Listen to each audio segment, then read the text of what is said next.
Hey guys, and welcome back to the Ghost Biker Garage. It's Thursday night, and it's been a beautiful week. I hope everyone has been enjoying this wonderful, unseasonably warm weather that we've been having here in the South. I know for the past couple days, I've been out riding the motorcycle, going to some really cool and interesting locations, working on filming some vlog stuff that I'll be sharing here soon, as well as just going out and trying to decompress and relax and enjoy this warm weather. So I want to welcome everybody. And like I said, thank you for tuning in. We actually have a really big show tonight. I've got multiple guests, which is always a lot of fun and always really cool because these people have got some really cool stories to tell and some great information to share with everyone. So we're going to go ahead and get started. So because again, we've got a lot to cover, and these folks are actually live from the Haunted Cleage Mansion, and they're going to be sharing some stories about it, sharing the history, as well as some of the hauntings. So I'm going to go ahead and bring everyone on here. We've got Kris from Task Force Paranormal. Hey, sis. The other Christy from Task Force Paranormal. And hello, then, hey there. And then we've got Steve and Heather from the Scream Chamber. And so, hey guys, welcome. Hi, thanks for having us. Hey, Miranda. So, if you all don't mind with Task Force, go ahead and maybe tell us a little bit about who you are. I know I've known these guys for a couple years now, and it's been really cool to actually see them, see the team form and see how much they've grown. I mean, they're out doing so much and co-hosting this event that we're going to talk about. So if you guys want to talk a little bit about who you are and how you started and what you do, that'd be great. Go for it, Chrissy. Oh, thanks. Well, I'm Christy, and I've been investigating since I was probably about 5 or 6 years old. Me and my dad used to investigate together. And I've been investigating with the team for about 5 years, about 4 or 5 years now. Okay. And not really sure what to say. Well, you've gone to some really cool places. I mean, every time I turn around, I'm seeing all these places you all have investigated, and then all these really cool places that you all actually have lined up for the coming year. Oh yeah, we try to stay busy. We pride ourselves on that. We do a lot of residentials, and we also go to a lot of the more famous haunts. Here in a few weeks, we're going to go to Waverly Hills, and we're all pumped up about that. And we've got Bobby Mackey's coming up, and we're excited about that. I'm actually going to spend my birthday there. Oh, what a great birthday. That's my birthday present from my team. We do that for each other every year. We send, we pay for the others to go on the investigation, and that's where I wanted to go this year. Last year, we took Chris out to Perryville Battlefield. That's where he wanted to spend his birthday. That was awesome. I remember seeing your all's post and some of the stuff that you all talked about getting there. I reckon it was a pretty active night. It was very active. Chris got shot. He actually did. That was cool. Yeah, it was wild. Well, what about you, Chris? How did you get started? You're kind of the team skeptic, aren't you? Oh yeah, definitely. Well, I grew up a lot about the same place where you grew up, so you know all the old stories and the old wives' tales and granny stories, and it always starts a lot of curiosity. And growing up different visiting different relatives, and their houses would be strange, or the vacuum cleaner would come on in the middle of the night, or somebody come walking up the steps when everybody's asleep. So but in my logical mind tells me there's no such thing as ghost, but the other side, the theoretical side, says why not. So I really enjoy getting out and trying new new things and old things with a new spin just to see what happens. And there's been a couple of times that I've had things happen I cannot explain. And that's really hard for me to to fathom. I usually spend a lot of time thinking about those situations, trying to figure it out. And there's a couple of things I just can't. I have no idea what happened, except for maybe it is paranormal. So yeah, that's me. Well, very cool. I know you guys have a great team and mesh really well together and investigate really well together. We do. We have a lot of fun. You know, a lot of people, when they go investigate, they want everything to be all quiet and everything. And you won't find us being quiet. We're always cutting up, and we seem to get a lot of good evidence when we are just acting silly and having fun. Just, you know, cutting up, and it really makes the time worth it to go out to, especially when we go spend money at places. You know, you got to do something to make it worth it. So, and I've been disappointed a lot. So you got to make it fun one way or another. Absolutely. And I think that the spirits can feel that when you go into a location. If you're calm and enjoying yourself and, you know, happy and with people you like, I think that you get better interaction sometimes because you're not going in tense and upset with your team and that sort of thing. Yeah. I think it makes a difference. I think a team needs to be a family. Absolutely. Where did the name Task Force come from? You want that one, Christy? It's actually, it was at one time spelled T-A, let's see, how was it spelled? T-A-A-S-C-K. Yeah. And what we wanted to do, we got every member of our team, because there is not one member that is more important than any other member of the team. So we wanted all of our initials to be in the team name. And so that's how it started out, and it kind of just got shortened down to just the regular Task Force Paranormal now, where it didn't, like I said, it used to have like 7 letters in it. Okay, see, I thought I remembered in the beginning, and I noticed one time whenever you all had hopped on, it had changed, and so I thought, did I remember that correctly? I didn't know if it was a mandala effect or if I was remembering correctly. Yeah. Well, if you remember the story that I told you,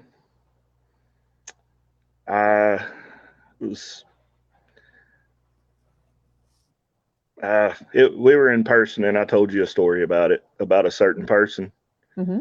That's why we had to change the name, because we had a member drop out, and we had to come up with something. So it was a lot easier just to stick with the name, just change the spelling. Exactly. Well, and plus it sounds cool. It's a great team, and I always like to ask different teams and people, you know, where their names and stuff came from, because, you know, there's usually some kind of unique and interesting story behind that. Mm-hmm. How did you guys get find out about the Clegg House, and what is your connection there? How did you guys find out and get started? You know, get involved with co-hosting this event and all of that.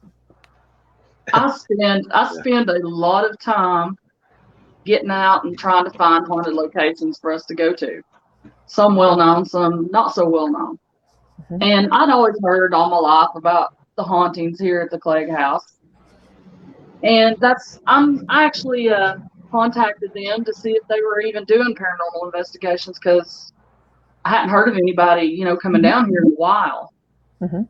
And they were gracious enough to let us come down. I think they said we were the first paranormal team they'd had down here in a while.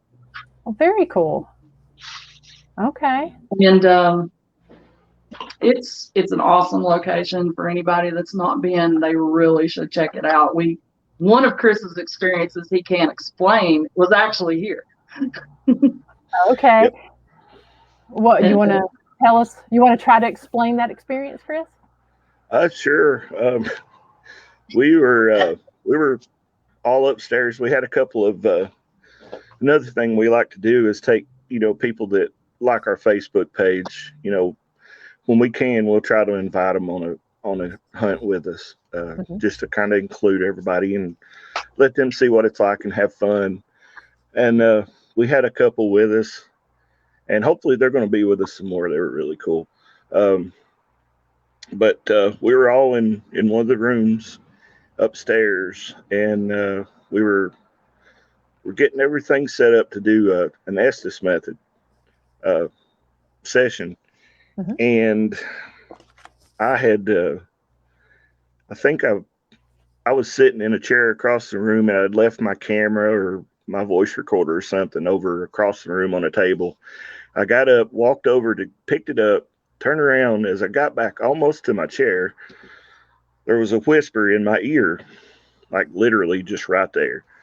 And I stopped in my tracks, and I turned around and asked everybody if they heard it. Nobody else heard it, but it did ended up being caught on the one of the guests on her cell phone, and we never could really get a good clear.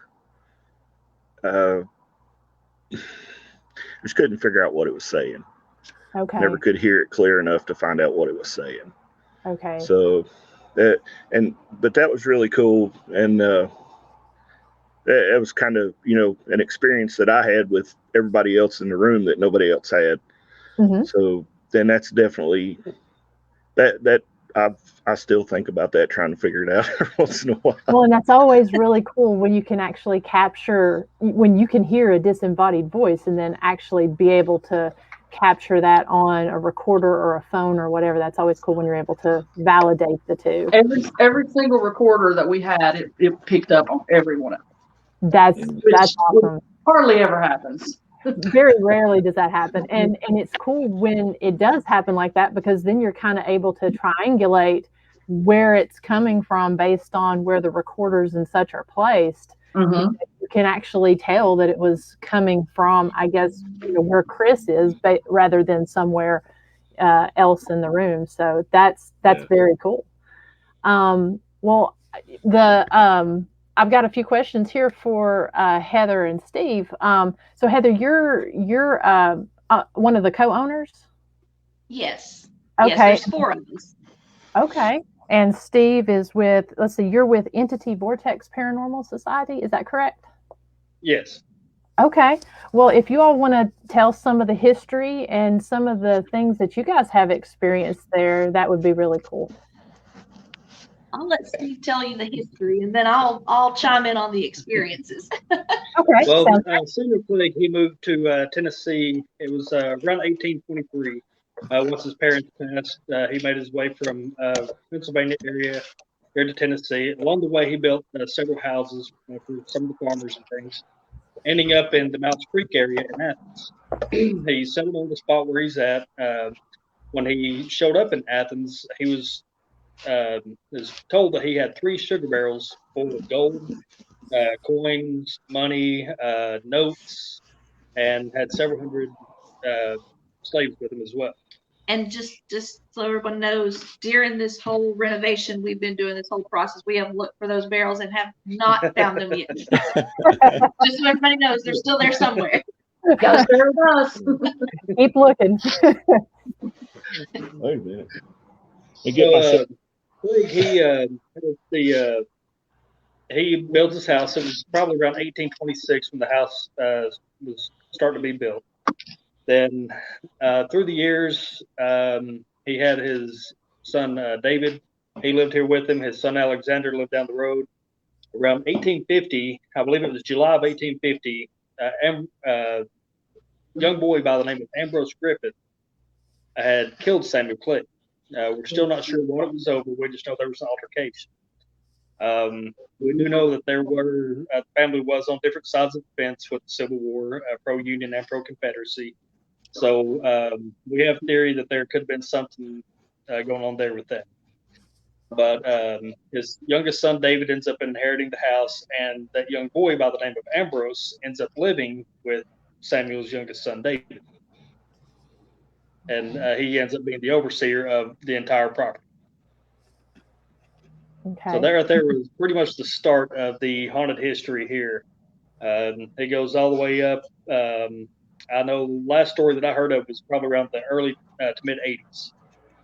Oh, wow. And that was with cold activity being. Did people continue to live in the house after the Clegg family, or did it Yes. sort of? Okay. Yeah, the house had changed hands several times throughout the years. It was actually they had a llama farm here at one time. They had kind of like a greenhouse area. They used to do things like that. The house finally kind of, I guess you could say, went dormant around probably the 70s. And then once it went dormant, people started breaking into it. Then cold activity started happening inside the place, sacrifices with the animals and things. Okay. Do you think that kind of ramped up the activity, or maybe created some type of new activity, or? It definitely has something to do with the activity here. This was back during the Civil War. There was a Union soldier that had came in who was trying to rummage the house for food. And he comes in, goes into the kitchen area, and comes across the cook by the name of Mammy. Okay. So Mammy, she's back there cooking for the children. About the only thing they had to cook back then was cornbread due to food rations and things. So she's making some cornbread. The Union soldier goes and breaks in, brings him to the house for food. And he said he went to take the cornbread. She said, no. She said, that's for the children. So he reaches over, spits at the cornbread. And as most men know, you don't go and disrespect a woman's cooking. No. So she reaches over, she grabs a meat cleaver and chops him in the head several times and just about decapitated him. Wow. It was told that he was buried in the garden, which was not too far off the property. The body has never been found. So we're not sure if he was buried in the garden or if he could have been buried down at the Clegg family cemetery just about a mile down the road. Okay. And that's one thing we're not looking for. We don't want to find that. I was going to say, someone could take their dowsing rods and try to locate the body. No, we don't want to find that one. Now, is this house, and I may be mistaking it for another legend, but is this the one that has the blood stain in it that, okay, because I was thinking I had heard that there was a blood stain, and they thought that maybe that actually came from when Mammy killed that soldier, possibly. Yes. Okay. Is it still there, or? Well, when we started renovations on the property and got our hands on the property, it was in such disrepair in some parts. We had to go in and put, was it 4 yards of concrete? Yeah. Under 2 of the fireplaces where it had just eroded out so badly. So we did have to do a new layer of concrete on top of the fireplace hearths and things like that. So it was covered up. Okay. But my husband, Brian, one of the co-owners, and Ray, his wife, he and his wife, Denise, and Ray are our partners. Brian and Ray were digging out to set the forms under the fireplace to pour the concrete. And at one point, they finally said, just stop. We just have to stop. There were so many small animal bones up under that fireplace. It was just, every time you would bring a scoop of dirt, it was filled with bones. So we're like, we're done. We don't want to see what else is under there. Just fill it full of concrete and we're good. Do you think that was from the cult activity or something? I guess it could be potentially a wild animal, but. Well, there would have been a lot of wild animals at that point. Gotcha. A lot. So it could be a little bit of both. Mm-hmm. Wow. So, so did you start to notice a lot of new activity or things happening whenever you guys started remodeling the place? Well, I will say that my husband, Brian, and Denise were both very, very skeptical. Mm-hmm. There's a lot of legends and stuff revolve around this house here locally. If you have lived in McMinn County in the 80s and you did not sneak into this house at some point in time, did you really live in McMinn County? That's basically how it goes here. They were very, very skeptical. kind of like Kris, didn't really believe in the paranormal. They're both very much believers today. Okay. What's some of the legends that surround? Because I'm actually, I'm kind of your neighbor to the south here in Cleveland, and so I've been through that way, but I'm not a native to here. So I've heard of the home, but I didn't know any of the stories and all that until I kind of started reading and researching some and hearing what TASK had to say about the location. I'll let Steve fill you in on all that. So the year was probably around, I believe, 1911. There was a young girl. She was sitting in the main parlor area of the house, playing around the fireplace, trying to stay warm. It's close to Christmas time, and she takes off running into the kitchen saying, Mama, Santa Claus is here, Santa Claus is here.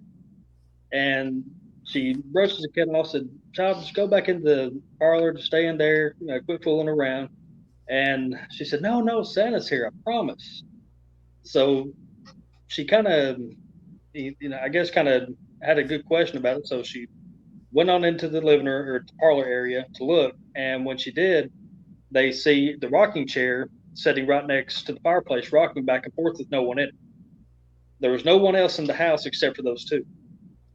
And they look outside. There was a little bit of snow on the ground. There were no foot tracks coming up to the house. None leaving, of course, and they couldn't explain it. Then sometime with the red boots, when do you think that happened? That was one of the last families, I think, that lived here. Close to one of the last. So probably 50s, 60s, I'd say. There was a family that was living here, and I guess this would kind of been like a dining room area. There was a child. The family had heard the child just making all kinds of noise and ruckus in this next room. So they go in to see the child being chased around a couch by a pair of red boots. And about the time that they look, they see the red boots go straight up the chimney in that room and just completely disappear. And the family moved out and vowed never to come back. Wow. So any thoughts as to what that was, or any theory? With the red boots, not so much, but with Santa Claus, we have a picture here inside the house, and you can actually look at it online of David Clay, which was, again, Samuel Cleage's youngest son. And he looks identical to Santa Claus. Big, jolly, heavy-set guy, big old, huge white beard down just about to his stomach. So, I mean, he was the ideal Santa Claus. Okay. Now, when you said Samuel Cleage was killed, was he killed on the property? No, that I'm still not sure of. A lot of the newspaper articles and things, a lot of the history back then, it's kind of lost. So we're still trying to fit some of the puzzle pieces together, I guess you could say. We do know that he came back here to the house, and he did pass away in his bedroom upstairs. Okay. And kind of what is the layout of the house? Is it two-story? I mean, what's kind of the layout of the home? It is a 2-story home. We do have a cellar as well. Here it's a dirt floor cellar. Very interesting place to be in the dark. But the bedrooms were upstairs, and this house being built in 1820s, there was a complete separation from the master bedrooms to the back bedrooms. 13.5 inches of brick separated one room to the other. Wow, that's pretty incredible. Yes. Was it considered a kind of a larger house for that time? At this time, yes, it was considered we've always heard it called the Cleage Mansion. Okay. That's what I saw. I saw several different things, and I kept seeing it referred to as a mansion. So I wasn't sure if he was kind of a prominent individual in the town, or sort of what, kind of what his placement is. I know you said he had all of that gold that he brought with him. So yes, he built several of the buildings downtown. Let you tell her what all he actually built. Yeah, he built of course, he built this house. He also built what's known as the Van Dyke home, which is just off of Highway 30 behind Save-A-Lot in Athens. I actually was able to go visit that house today, and I have to say, the people that own it, they have done an amazing job with it. The house is almost pristine. He also built the Keith Mansion. He built the original courthouse, along with, I was trying to think of which church it was he built. I just drew a blank on the church, but he built one of the churches here in Athens, as well as the Tennessee-Georgia Railroad building. Oh, wow. Okay. So he was a Masonite or a builder. That was his trait, I guess. Yes. Okay. And has any other teams other than TASK investigated the home at this time, or? We have had a few other teams that have came in. Star Mountain Paranormal, Larry Gooch, he's came in and investigated. We've had a couple others that are on the books to come in. So we're interested to see what they come up with. And we've had several individual overnight stays. Okay. And one of those interesting ones, the individuals, the last one we had a lady that came and her grandmother had lived here as a child. So very cool. She was really interested to come in. Well, her boyfriend kept getting messed with all night. We have 32 security cameras up for our normal haunt that run constantly. So we have videos of him, jerking and what was that? And something touched me. And well, what was interesting was we did a session with the flashlight, and I finally asked, if you could turn on the flashlight. If the answer is yes. And we got a lot of activity that night during that session. So one of the questions I asked was, are you the person that's messing with Dylan? Which was the name of the gentleman that was being messed with that night. No answer. So we thought, okay. So I started calling out some names that we had heard, through the history. And one of the names was Pearl. So when I gave the name Pearl, the flashlight came on. So we just kind of ran with it and just, kept on with the investigation. The next day I get a call from this girl and she said, "You're not going to believe this. My grandmother's mom, her name was Pearl, and she lived in that house for many, many years." Wow. So it was just one of those cool things that she had a connection with the home that she didn't realize that she had. While she was here, but I told her they must have had the same taste in men, so it was okay. Absolutely, and it's really cool because that's not a very common name, so that's very cool. As far as TASK Paranormal, any other significant experiences that you guys had when you were investigating that location?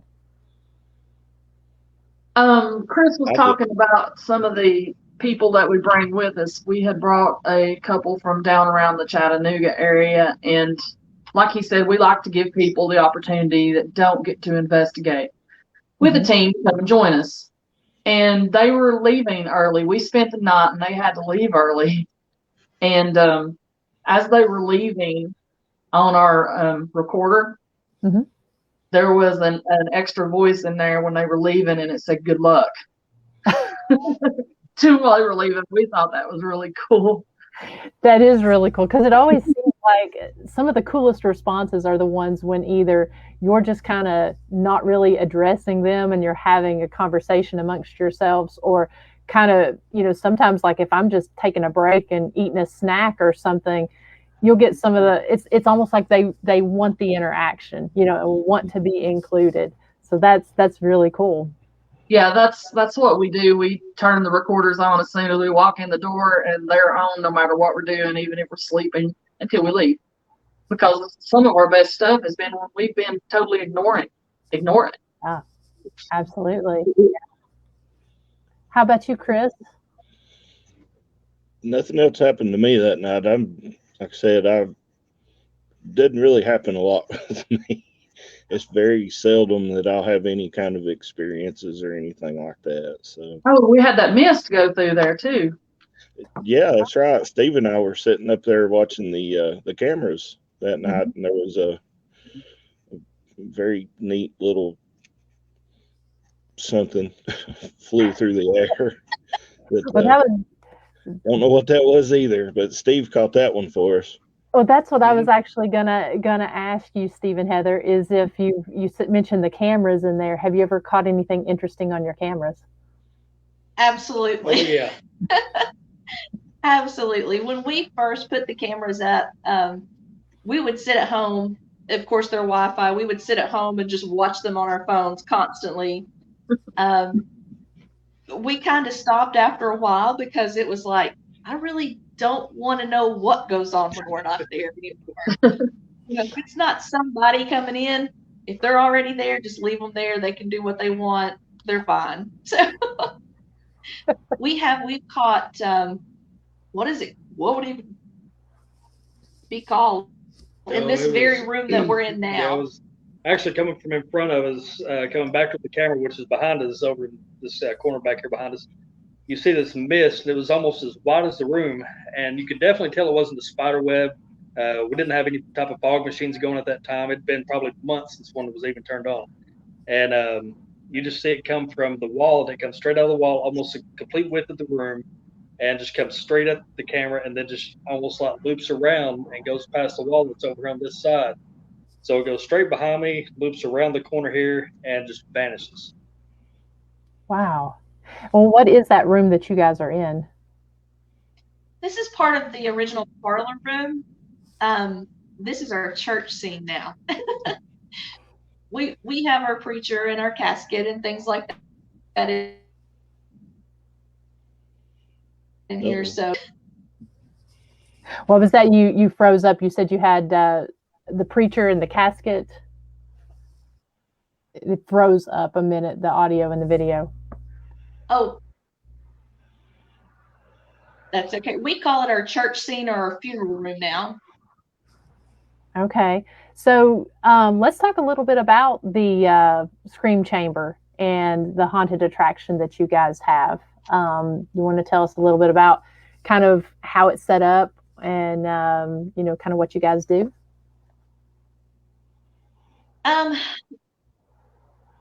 Well, we started third season, going into our third year. This will be going into our third year. We found the perfect location with this house, we feel like. We're right off of Highway 11 here in Athens. We are set up as a Halloween haunt. We also do Valentine's Day. We are doing Screamfest this year with our Paranormal Festival. We've got different things that we're trying to build towards and just keep adding more and more every year. That's very cool. So what we do is a walk-through haunted attraction. We have our actors. We try to scare you. We laugh when you crawl through the floor. We do overnight stays as well. We allow paranormal teams to come in. We also allow individuals to come. If they have a group they want to get together and bring in, they get to come in for a 12-hour session. They get to sleep upstairs in Mr. Clegg's bedroom where he passed away. We have Steve here on site to help with the investigations. If there's any questions, he pretty much handles it from there. Okay, I'm actually putting up on there a link to your all's website, and I will also, whenever we release this video will be releasing on YouTube after this, a rebroadcast, and so I'll put the links to your all's website, Facebook page, and any way that people can contact you, we'll put that up on there as well. So I'll get with you after the broadcast for any links or anything. So, yeah, I had seen. Great. Absolutely, I had seen the banner that you all had for your Valentine's haunt, and it looked very cool. And I'm really, really looking forward to Screamfest Paranormal Festival coming up. I'm going to be a part of that, and I'm excited that you guys are co-hosting. And so, if you don't mind, let's kind of talk a little bit about that as well. and what what people can expect, what's going on, what people can expect, when the date is, just all the information about it.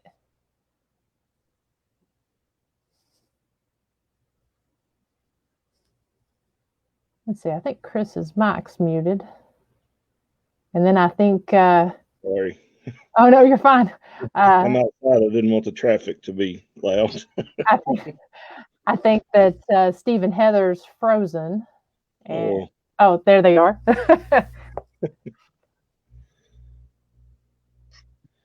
oh.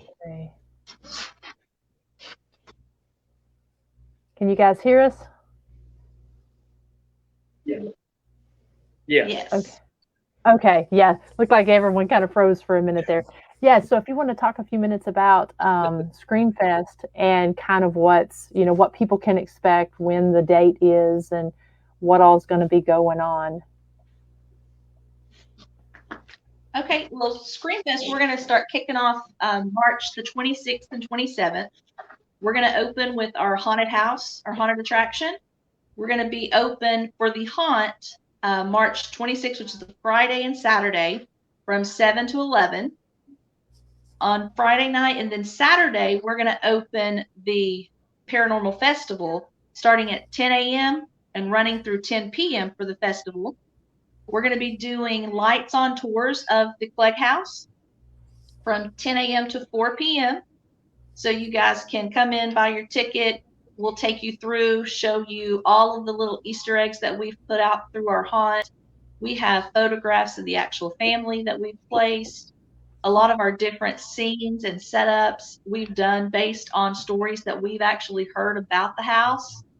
So it's kind of cool because we try to incorporate as much of the hauntings and stories and legends that we've heard into the haunt itself, which it's scary enough without all of that, but it just makes it that much better.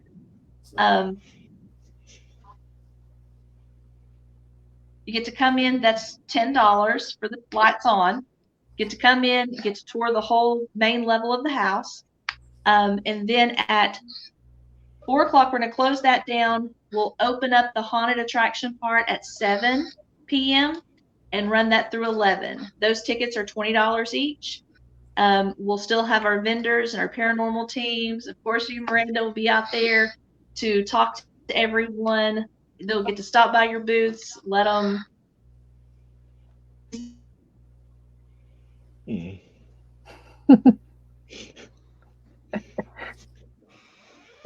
think we froze up again. I think they're getting messed with.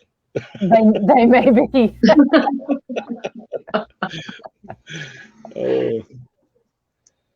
Can you guys hear us? Oh. Okay, we'll see what happens when it. Oh, there we go. Usually it'll buffer and then pop right back.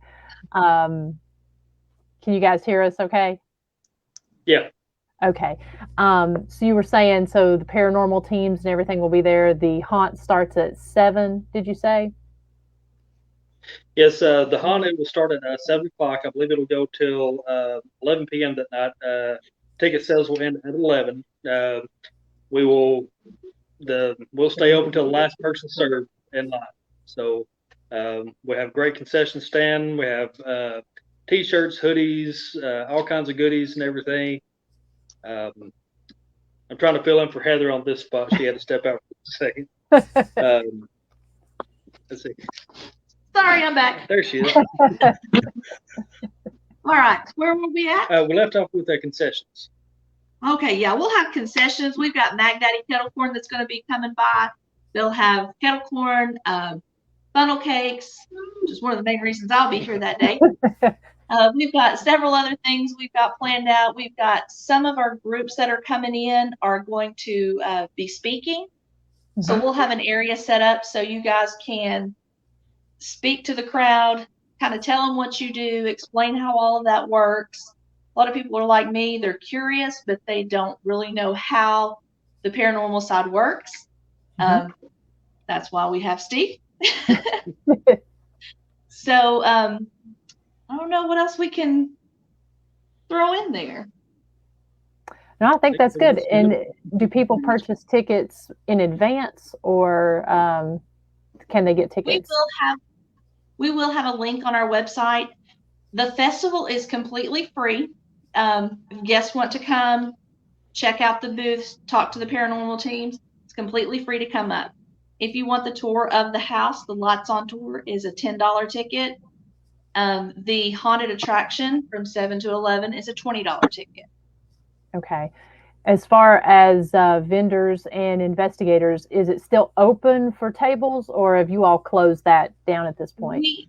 We absolutely do have some more room available. We are still taking vendor applications. If anyone is interested in coming up and joining us for the festival, just send us an email, give us a phone call. Our phone number is on our website. It's 423-506-6761. Or you can email us at thescreamchamber@gmail.com. Okay. And like I said, I'll share all those different links so that people can find that in the comments. And how long will you be taking vendor applications and such? We just extended it to March 10th, I believe is what we're talking about. That gives us plenty of time to get everyone placed before the festival. So if you could get us the information before the 10th of March, that would be great. Okay. All right. Well, it sounds like it's just going to be such a fun weekend. I know I've been looking forward to it, and I'm just honored when Kris reached out to me to be a part of it. So, so I'm looking forward to meeting you two and seeing the location and seeing Kris and Christy again. Well, we're looking forward to meeting you. We're really excited about it. Yeah, it's definitely going to be a fun time, and it looks like you all have some other great teams and stuff that are going to be coming to the event. Oh yeah, definitely do. Yeah. Yeah, that's always a lot of fun to meet other like-minded investigators and then other people that maybe aren't investigators that just enjoy going to the festival to, like Stephanie said, kind of figure it out and learn. So yeah, that's. We also got a Bigfoot person coming in that's going to be getting up and speaking about the Bigfoot encounters in this part of Tennessee, and that's going to be really cool. That's always a crowd favorite. Yes. So do you have Bigfoot sightings and stuff in the area? Yes, we do. I'm actually part of East Tennessee Bigfoot as well. Okay. So, okay. Yeah, we have a few sightings around here. Well, I know just that whole area is interesting. I had somebody asking me that's actually from Ohio that was thinking about coming down, and they were asking about kind of the Highway 11 area and kind of some information on it. So yeah, very cool. Anything that Task Force Paranormal would like to, kind of talk about or promote, as far as you mentioned you're going to be going to Waverly Hills and Bobby Mackey's, which I just got to say, you're going to enjoy Waverly Hills. I investigated there a couple years back, but I've not been able to do Bobby Mackey's yet. You'll have to come up for a birthday. I just might. You could. Let me know what an invitation right there, Miranda. That's an invitation. You're more than welcome to come. I'll be spending my birthday at Screamfest, so. Oh. Well, we'll have to celebrate your birthday that weekend. That's right. You'll have to buy us a birthday cake then. So, any other places or any other cool things that you guys have coming up? I'm actually going to pull your link right now to your page so that folks can find you as well. Okay, thank you. Pull that up. Yeah. Well, yeah, we've got a few. We're wanting to go back to Brushy Mountain. I know we really enjoy going to that place. Mm-hmm. And I'm working on a few things in Indiana, because Indiana's got a ton. Yes, they do. And I think we need to make a week's trip out of that and get everything in that we can. We've been wanting to do that, and we're definitely wanting to go back to the battlefield again. Mm-hmm. And gosh, we really just want to go anywhere that we can. But it's weird because our residentials have really picked up here lately. We get a lot of residentials, and that's the main thing we got into this for, is to help people. Mm-hmm. And that always comes first. So we've kind of put a lot of the trips kind of on further down in the year. Yeah. Because, we're here to help people. Yeah.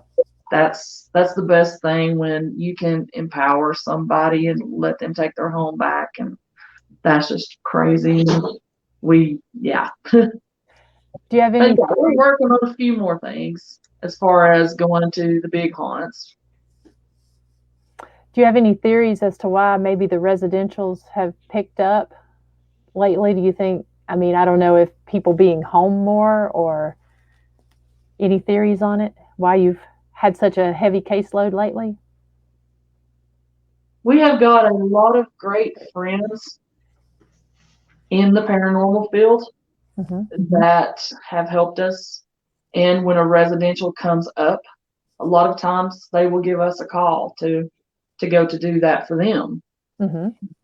It's like this, we're really good friends with this lady in North Carolina, and anybody that calls her from the Knoxville area, she comes straight to us. Yeah. Okay. I think too, Miranda, you hit a really good point. I think a lot of people having being home more is I guess you kind of, I'm not going to say their guard is being let down more, but they're relaxing more. And I think that's part of a lot of, part of having experiences is being relaxed. If you're tense, your energy is just not going to be conducive to a spirit visiting. Yeah. So, I think the more relaxed a person is, the more likely they are to have, some type of experience. So, yeah, I think staying at home has a lot to do with it. I actually think people are just becoming a little more open-minded about it now than they used to be. Mm-hmm. Yeah, that seems to kind of be the case as well. Yeah. Are most people just calling you in to not really remove, but to help them take their home back, or really to kind of validate? Both. We do have some places that they don't want the spirit moved on, and then we have some places that do want it moved on. Mm-hmm. And we take care of both. We'll do either one of them. Whatever they want to do, it's always up to the client what they want. Because there is people that, if it's family, they want them to stay around. Mm-hmm. Yeah. And so what's the best way that people can get in contact with you guys? Facebook Messenger, I think, is probably the easiest way. Okay. You can also shoot us an email. Kris covers most of our emails, so he'll be answering those, and we all take turns answering on our Facebook page. So. Mm-hmm. And also, there's a phone number on our page too. You can call. Okay. And I'll share, like I said, I'll share your all's page as well in the links. You're welcome to share the phone number too. It's my cell phone, but it's for the I'm taking it for the team. I kind of giggled when I said that. Well, I'll definitely put them in the links on Facebook as well as on YouTube. And as far as the Scream Chamber, anything else down the road coming up other than Screamfest? Well, we just finished up with our Valentine's haunt. So we've got that done and out of the way. We're going to be doing Screamfest, like we said, March 26th and 27th. And then I think we're going to take a few months off to update the haunt a little bit, make some changes and stuff before September. Okay. And so big plans. We just need the time to do it. And we all know everything builds up for that October and September spooky season, and it does take a lot of time. I've got several friends who own different haunts, and it just seems like from about July and August on, I mean, they're just, you don't see them. They disappear until time. I think we usually start, let's see, we finished Valentine's Day. Now we're doing March. So probably start in April this year. Oh, wow. Very cool. It takes a lot. And so folks can, if they're interested in investigating, they can investigate during that time period that you guys are taking off. Yes, absolutely. Just on our website, there is a tab that has all the information about the overnights, the contact information, kind of what to expect, what to bring with you, how long you'll be here. If you have any additional questions, just call the number on the website. We'll be happy to answer those for you. We keep all of the bookings, so that way we do that over the phone. Mm-hmm. That way I make sure this guy's available and we don't double book him. So just give us a call and we'll find a date that works for us and works for you, and then we'll get you in here. Well, that sounds great, because I think I'll be making a call, because it just from everything I've read, Call me. I'll do it. I will do it. Well, I think we're about to wrap things up, and unless anyone has any questions in the chat room, in the next few minutes, if you've got a question for any of our guests, go ahead and put that in there and we'll pop that up. Otherwise, we'll go ahead and wrap things up. Take care of just a little bit of business. I know I've got my guests, Sandra and Russ from American Ghost Hunters Paranormal Explorations, is going to be on next Thursday night, and they've got some great stories to tell. Anybody that watches my episodes and watches the show, they know that I'm a storyteller, and I love when people can come on and share history and share stories. And I know that Sandra and Russ has some great ones. And then also tomorrow, I'm going to be live on Mix 104.1 and Mix TV at 8:15 in the morning. I have a big special announcement. So they're going to actually have me on live tomorrow. So if you guys can, I'll be sharing it on the Facebook page. You can actually listen on the radio and watch that live on their Facebook page as well. So I'll have a post and some information about that coming up, but it's going to be a big announcement at 8:15 Eastern time in the morning. And we'll also have more information about Screamfest that's coming up. So, and like I said, unless we've got some other questions here, then I think we will go ahead and wrap it up. So thank you guys, and thank you to everyone that tuned in and made comments and asked questions and everything. I really appreciate you guys, and I really appreciate my guests for taking the time to come on and share about your team and share about your wonderful location. Thank you so much for having us. Thank you. Absolutely. And until tomorrow, and also next week, I hope you guys have a blessed and happy week. Take care, everyone. Bye-bye. Bye-bye.